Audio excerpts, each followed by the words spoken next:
November 21st, 1943. Somewhere in England, the most dangerous battlefield commander the Allies had was just sitting there, still waiting. Not waiting for orders, not waiting for news from the front, waiting to find out if he still had a career. Now, before I tell you what happened next, I need you to understand something. This is not just the story of a general who slapped a soldier. This is the story of a single decision, made in one room, that decided who would lead the charge out of Normandy. That decided whether the men trapped at Bastogne in the snow of December 1944 would ever be rescued. And the man who made that decision was not a general. He was not even American. Drew Pearson, journalist, troublemaker, the most feared reporter in wartime America. He had built his whole career on finding the stories that powerful men spent fortunes trying to bury. And on the night of November 21st, 1943, he had the biggest one of his life. General George S. Patton, the man who conquered Sicily, the officer that German intelligence had quietly ranked as the single most dangerous Allied commander in all of Europe, had walked into a military field hospital and slapped a shell-shocked soldier across the face. Not once, twice, 2 separate times, 2 different men. Take a moment with that. Not once in a flash of anger. Twice, deliberate, repeated. And now, all of America knew. The public reaction was immediate. Senators demanded his removal by morning. Newspapers ran it front page. Thousands of telegrams hit the War Department before sunrise. The verdict felt settled. Patton was done. And across the ocean, watching every bit of this very carefully, was a British field marshal who had been waiting for exactly this moment. Bernard Law Montgomery, commander of the British Eighth Army, the man who broke Rommel at El Alamein, and the one person in the entire Allied command who despised George Patton more than the Germans ever did. Why? Because Patton had embarrassed him. Just months earlier in Sicily, Patton had driven his army 200 miles across the island, taken Palermo before Montgomery could even sort out his supply lines. Montgomery had watched it happen, burning with anger, helpless, and he had never let it go. So when the scandal hit, when the American press turned on Patton like a pack of wolves, Montgomery made his move, quietly, carefully, through back rooms, through senior British officers, through gentle pressure, applied layer by layer, all the way up to Supreme Commander Dwight D. Eisenhower. The message was calm, professional, and completely devastating. Patton was a liability. Patton was an embarrassment to the whole alliance. Patton had to go. Now here is what I want you to notice. Montgomery never put his name on any of it, out in the open. No letter that could be traced back, no public statement. He let American outrage do the heavy lifting and quietly put himself forward as the steady, reliable alternative. It was, in its own way, the shrewdest move he had made since El Alamein. There was just one thing he had not seen coming. One man, one decision. Montgomery had bet on caution.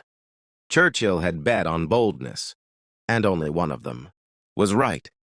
What Montgomery had not counted on was Winston Churchill. Winston Spencer Churchill, 68 years old, a man who had lived inside war in one form or another since the 1800s. He had ridden into actual combat with the 21st Lancers at Omdurman in 1898.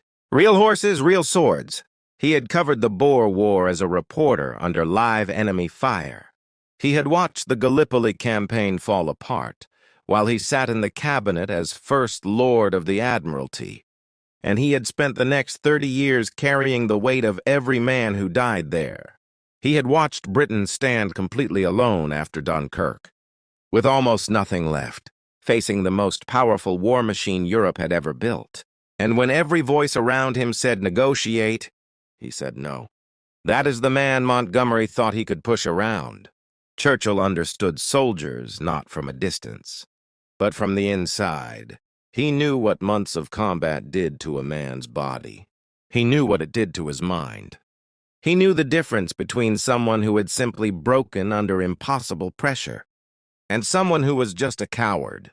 He also knew something else, something sitting right there in the intelligence reports on his desk, in black and white. German assessments of Allied commanders, autumn 1943, ranked Patton as the single most dangerous opponent they faced. Not Eisenhower, not Alexander, not Montgomery. Patton. The enemy was afraid of him. Now, and I want to be careful here, Churchill was not blind to what Patton had done. He was not just going to brush it aside. 2 soldiers had been hit. Not numbers, not footnotes, real men. Private Charles Cool, 1st Infantry Division, running a fever of 102 degrees, when Patton's hand struck him across the face. August 3rd, 1943. Private Paul Bennett, 13th Field Artillery. 4 straight years of service without a break, shaking so badly he could barely stand, when Patton hit him. August 10th, 1943. These men deserved better. Churchill said so, directly and privately. He called it wrong. And then he said something else, something nobody in Montgomery's circle had seen coming, something that was about to change the whole direction of the war. Because there was a deadline, the kind that does not move. D-Day, June 1944. 8 months away.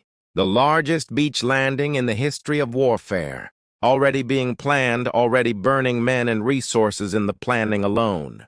And buried inside every map, every supply chart, every battle plan being drawn up in darkened rooms across England, was a question no one had cleanly answered. The landings could be planned. The beach assaults could be rehearsed. But what happens after the men get off the beaches? What happens when the ground is taken, and someone has to punch through the German lines and move so fast, so hard, so relentlessly that the enemy cannot react before it is already over? Who does that? Who in the entire Allied command has the instinct, the aggression, the total refusal to stop, to turn a hard-won beachhead into a complete German collapse? Eisenhower knew the answer. Every planner at Allied headquarters knew. And critically, the German High Command knew too. German military intelligence had built their entire plan for after D-Day around one belief. Wherever Patton showed up, that was the real Allied attack. They were so certain of it. They were about to do something that would cost Germany the war. But we will get to that. The point is this. At the exact moment Montgomery was pushing Eisenhower to get rid of Patton, Patton was the one man the German command feared more than anyone else on earth. And Churchill understood exactly what that meant. Dwight D. Eisenhower, Supreme Commander, the man who had to take in all of this, the public anger, the Senate pressure, Montgomery's quiet campaign, Churchill's firm but steady position, and make a call. He was not someone who liked Patton. They were almost total opposites. Patton was fire. Eisenhower was patience. He had written Patton a personal letter in August 1943 that pulled no punches. It was not a gentle nudge, it was a warning. One more time, Eisenhower told him. One more, and that would be the end. No second chances, no appeals. But he had not fired him. And now, with senators demanding answers, and Montgomery's people working every room they could find, Eisenhower had to decide if he was going to stand by that judgment.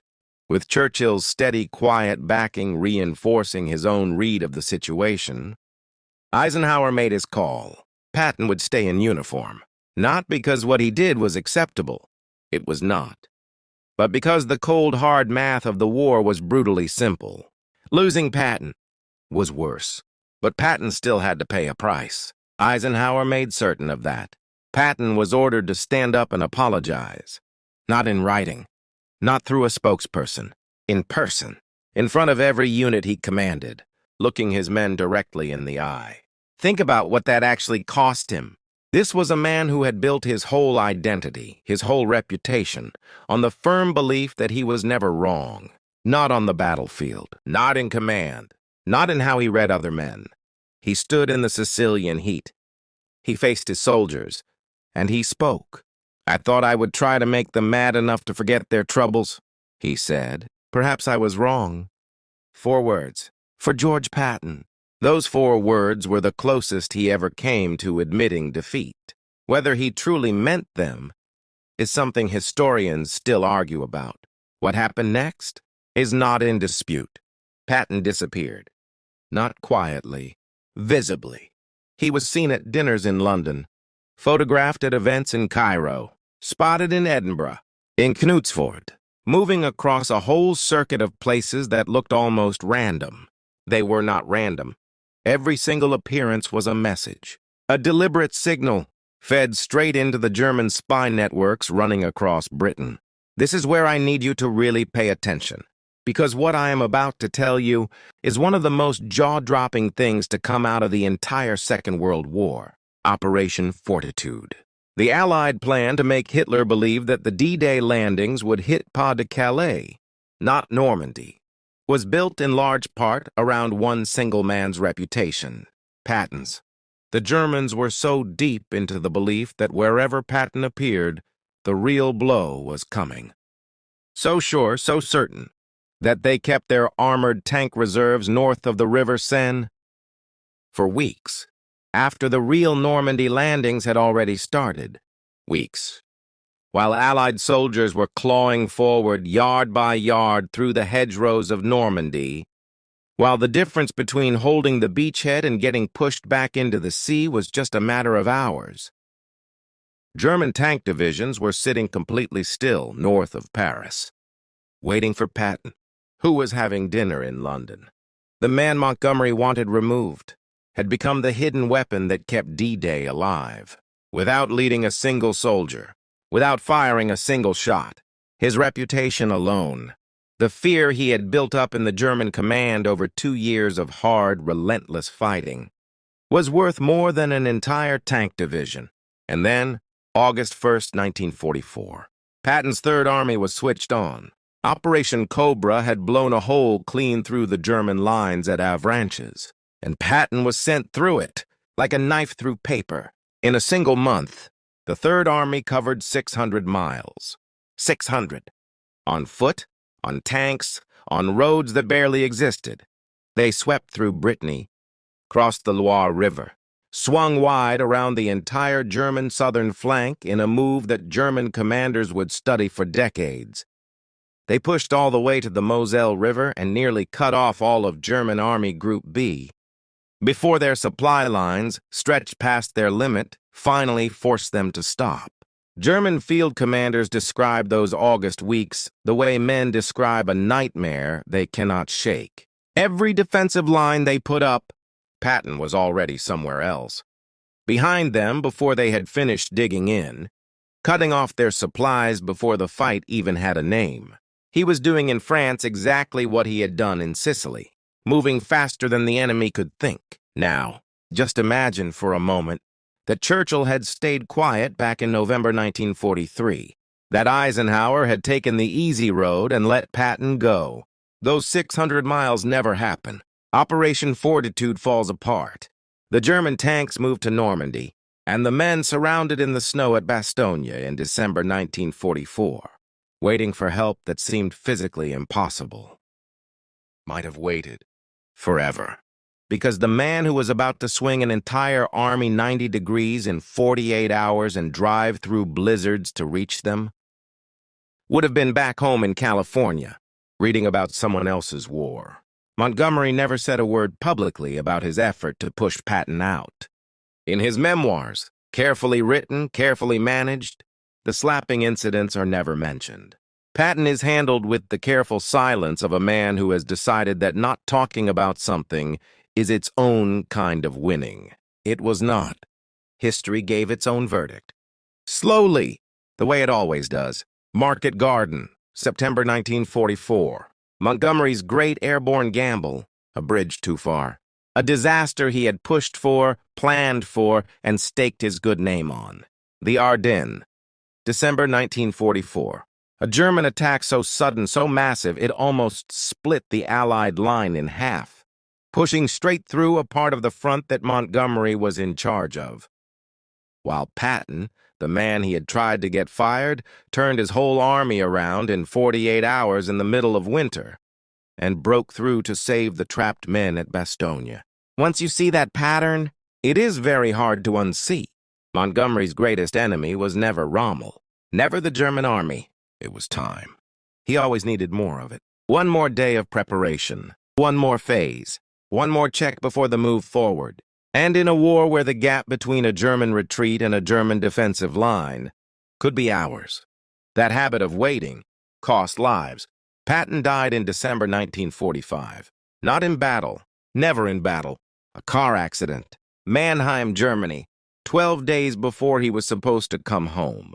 He was 60 years old. He had led more men, across more ground, at greater speed than almost any other general this war produced. He never got to write his own final chapter. History wrote it for him. Here is the thing I keep coming back to when I sit with this whole story. Not the slap. Not the press conference. Not the flood of telegrams hitting Washington. November 1943, the turning point of the whole European war. D-Day is 8 months out. The Germans are watching every move, reading every signal, working out which Allied general they need to be most afraid of. And right at that moment, when public anger, political pressure, and one general's personal grudge all pointed toward the same easy, convenient answer, two men chose differently. Eisenhower, Churchill, not soft, not naive, both of them completely clear-eyed about what the war actually needed, and both willing to take the heat for saying it out loud. They looked at Patton, slaps and all, scandal and all, and they said, not him. Not now, not yet. 8 months later, on the beaches of Normandy, that decision started paying off in ways nobody in that November room could have imagined. The man they tried to get rid of did not just make it through the war. He helped decide it.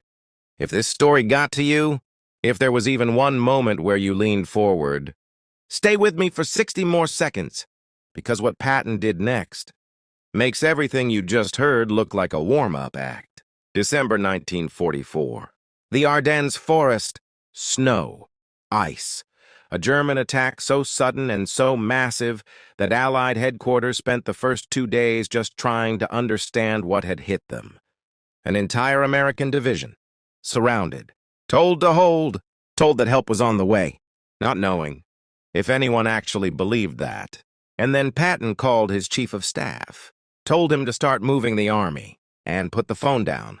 Before Eisenhower had even finished asking if it was possible. 90 degrees, 48 hours, dead of winter, threw everything the German army could throw at him. The boldest move of the entire Western campaign. And we are going to tell that story properly. Hit subscribe right now before something else pulls you away. It costs you nothing, and it is the only way we can keep making stories like this. Drop a comment and tell me who you want to go deeper on. Patton, who carried his legend all the way to the very edge. Churchill, who saw what everyone else refused to see. Montgomery, honestly one of the most complicated figures of the entire war? Or Eisenhower, quietly holding the whole cracked alliance together. While every big ego around him threatened to tear it apart, we read every single comment. We will see you there.